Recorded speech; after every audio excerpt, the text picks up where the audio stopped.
Well, tomorrow we're kicking off a brand new food show called Taste Texas, and we're so excited for you to get to watch. And we're going to be highlighting things like farm-to-market foods and farm-to-table foods. And today we're going to be doing just that right here and talk about the benefits of eating local. The first ever farm-to-table caucus dinner takes place this Thursday night, and to help build awareness and raise funds to support legislative education on local food issues. And here today to give us more details on a delicious farm-to-table recipe is Chef Mark Wootton of Garden Cafe. It's great to meet you. Nice to meet you as well, Come a little closer. Let's talk about food and what we're going to do. And this already looks like something right up my alley. It looks like you just went out to the garden and pulled all that. Well, I did actually. Pulled these blackberries this morning, and really? these collard greens we're growing in our garden as well. Gorgeous. And we I have love some these little jars you got going on over here. What are you making? Because it smells delicious. We're making some pot liquor style greens. We're going to do a mix kind of Swiss chard, mustard greens, and collard greens, all from local farmers. Awesome. We have some healthy from too. It's very healthy. Well, there's bacon in it. That's okay. But it's still pretty good. You can add a little bit of that. So basically, we're just going to start with some bacon. I have some raw bacon here.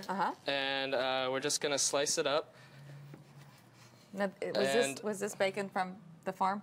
This it was farm? From the farm, not from my farm. Mine's more of a produce. We don't actually have that much space. Okay. We need a few hundred more acres. Yeah, but definitely. we do have some chickens out there. Do you actually. really? Yeah. Fresh eggs every day? We get some fresh eggs out there. I love that.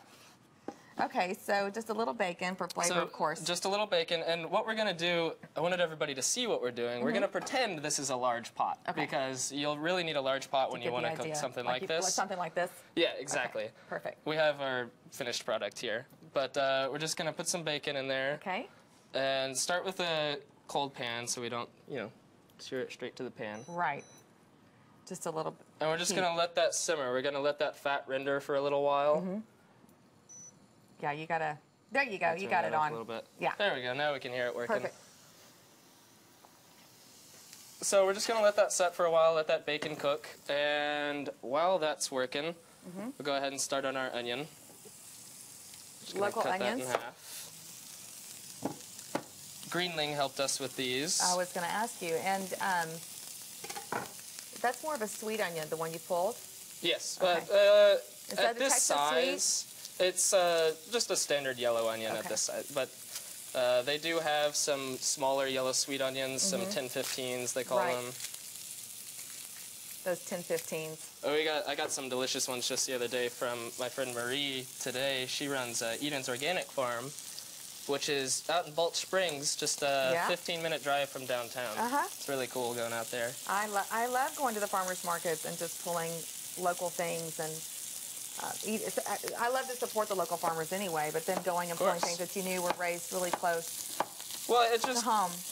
When I started looking into it, it kind of blew my mind how many farms are actually so close to DFW. There are.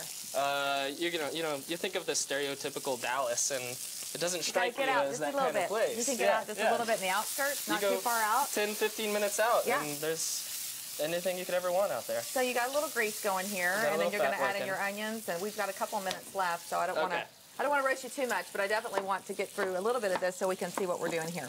Well, this is the most important part right here, so we're good. Well, the bacon is the most important part. The bacon is the most important part.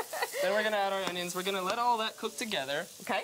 And just to kind of show everyone, once you have a nice fond working down here, which is going to be that brown kind of caramel-colored stuff stuck to the pan, we're going to deglaze with a little vinegar infused with Tabasco peppers to add a little bit of heat to it. Interesting. And those are those little peppers. Those are the Tabasco peppers right there. Yeah, I love those little things. Adds a little heat to the vinegar. How cool. And with that, if we didn't have this, Mark, what would we put in there? If we didn't have that little pepper vinegar. Just any vinegar is going to work. White vinegar, apple cider vinegar, champagne vinegar. It's really up to you. I always try to think of like what I already have on the shelf without having to go and buying something. Hopefully you have vinegar at home. I do. I have vinegar. Very good. Just don't have bad vinegar. All right. So yeah, you can use any vinegar. You're going to deglaze that fond. All right. Get all that brown stuff into your pan. Into your ingredients already in there. Alrighty. And then once you're done with that, you're just going to throw in your chopped greens. I'll just for display's sake, real quick before we go, tell me a little bit about this caucus dinner that you've got going on. This is the first farm-to-table caucus dinner. Right. The farm-to-table caucus was originated by Eddie Rodriguez, representative from Austin. and it's kind of just a bipartisan group of representatives, 28, I believe, in total. And the idea is to provide kind of a sounding board for local farmers in Texas, recognize their importance to Texas on an economic, societal, cultural level, right, and just give them a chance to talk about what they need, what they want on a legislative level, and give them kind of just an opportunity to discuss all of that so that we can give them what they need and make them successful. And we're going to get a fork in here, but this is the final product. It kind of looks like some good old collard greens when you're done. Exactly. And if everyone wants, see, there you go. Doesn't that look delicious and healthy, too? All right, don't go too far. Chef Mark returns next hour with another locally fresh recipe. And tickets are still available for the Farm to Table Caucus Dinner. Just visit us at thebroadcasttv.com and click on today's link, so we'll get you connected right there. Okay, up next, we're talking live with supermodel Nikki Taylor about a cause that we can all get behind. Stay tuned to find out how you can get involved as well. And we'll be right back.